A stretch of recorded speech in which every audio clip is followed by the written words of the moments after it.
പള്ളി നോമ്പർക്കൽ ഡേ 4 ഇന്ന് പ്രത്യേകിച്ച് വലിയ നോമ്പറൊന്നുമില്ലേ, സാധാരണ പോലെ ചെറിയൊരു നോമ്പറാ. അസറ് നിസ്കരിച്ച് കോഴിക്കഞ്ഞി മേടിക്കാൻ വേണ്ടി വരിയുന്നേനു. ഇന്ന് കിട്ടുന്ന വലിയ ഉറപ്പൊന്നും ഇല്ലേനു. അത്രയും തോനെ ആൾക്കാരുണ്ടേനു കോഴിക്കഞ്ഞി മേടിക്കാൻ. അങ്ങനെ തോനെ ഇറങ്ങുന്നതിന് ശേഷം കോഴിക്കഞ്ഞി എനിക്കും കിട്ടി. കോഴിക്കഞ്ഞി വീട്ടിൽ കൊണ്ടു കൊടുത്ത് ഞാൻ നേരെ കോഴിക്കോട് ഇടിയാങ്ങര പള്ളിയിലേക്ക് നോമ്പറക്കാൻ വേണ്ടി പോയി. ഇതെടുത്ത് പള്ളിയിൽ കയറിയപ്പോൾ ആടെ ആരെയും കാണുന്നില്ല.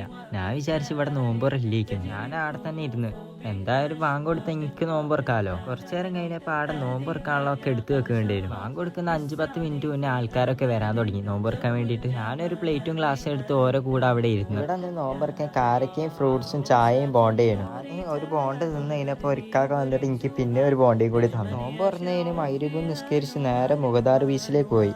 ഇപ്പോഴത്തെ trending Haleem, mutton Haleem, chicken Haleem ഒക്കെ അല്ലേ, അത് കഴിക്കാൻ വേണ്ടിയിട്ടാണ് ഞാനും പോയത്. അത് കണ്ടപ്പോൾ മട്ടൻ ഹലീം തന്നെ ഞാൻ കഴിച്ചു. ഇപ്പം നോമ്പ് എടുത്ത് ഇൻസ്റ്റാഗ്രാം തുറന്നാൽ തന്നെ മൊത്തം കോഴിക്കോടുള്ള ഫുഡിൻ്റെ ഓരോ നീക്കുണ്ടാവുക.